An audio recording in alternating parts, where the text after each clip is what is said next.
ការរីកការនេះបាទមានបន្លា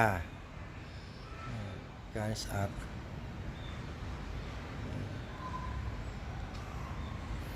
ការនេះមានពីដើមមកបច្ចុប្បន្នបាទបើនេះរីកហើយមានបន្លាទៀត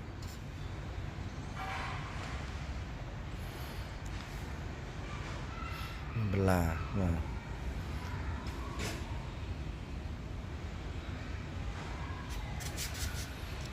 នោះការម៉ូតូទៀតនេះចិត្តចេញហើយនេះបាទធម្មជាតិលើដំបូលផ្ទះបាទ